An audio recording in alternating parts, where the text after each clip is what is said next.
Vincent's lawyer leaned in and whispered just 5 words. Only 5. And suddenly, the smug smile I had seen across my breakfast table for 15 years vanished. Vincent Mercer's face turned pale. His hands shook. The papers he had rushed to sign trembled like leaves in a storm. For the first time in 3 years. I smiled. But I'm getting ahead of myself. My name is Alexis Dunst. I'm 34 years old. And until 3 months ago, I was married to Vincent Mercer for 15 years. 15 years I spent building a dream that was never really mine. I met Vincent when I was just 17. I was a file clerk at a law firm, cutting paper and learning how to be invisible. By 18, I'd become a legal assistant. Vincent was the kind of guy you couldn't ignore. He was charming, ambitious, and so loud about his future success. He spoke as if the world already owed him everything. He swept me off my feet, and we married when I was 19. A year later, our son Tyler was born. While Vincent was out there chasing deals and building his public image, I was the one holding everything together. I balanced motherhood with bookkeeping, contracts, vendors, and all the company finances. It was a full-time job, but it was unpaid, unseen, and completely uncredited. For 11 years, I was the silent backbone of his entire business. I was the secret to his success. Then, one random Tuesday evening, everything changed.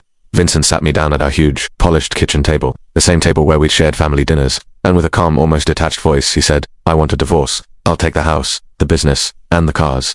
You can keep Tyler." Just like that. As if he was divvying up office supplies. He thought he was leaving me with nothing. But here's the thing Vincent didn't know. 3 years earlier, while balancing the company books late one night, I had discovered the truth. His entire empire was a house of cards. A complete illusion. I found multiple hidden mortgages, massive business debt, and his staggering gambling losses. There were failed crypto investments and even a secret apartment he was funding. It all added up to nearly $1.9 million in liabilities, all buried under the glamorous lifestyle he loved to show off. Instead of confronting him and starting a huge fight, I prepared, quietly, methodically. I protected my own separate inheritance that he knew nothing about. I moved my retirement funds into a rock-solid, irrevocable trust for my son where no one could touch them. And I documented everything, every single loan, every lie, every forged signature. I made copies of it all, and then, I waited. I knew my moment would come. So when Vincent dropped a divorce bomb and demanded everything, I let him believe he had one. I let him think he was the master of the universe, getting everything he wanted. In court, I played my part perfectly. I asked for almost nothing, just $50,000 and shared custody of our son. Vincent's eyes lit up. He practically lunged for the pen to sign the agreement. He was so blinded by his greed that he never bothered to read the fine print. He never looked at the liability disclosures I had carefully attached to every single asset he was so eager to claim. That's when his lawyer leaned in. That S, when he whispered those 5 little words that changed everything. You reassuming all the debt.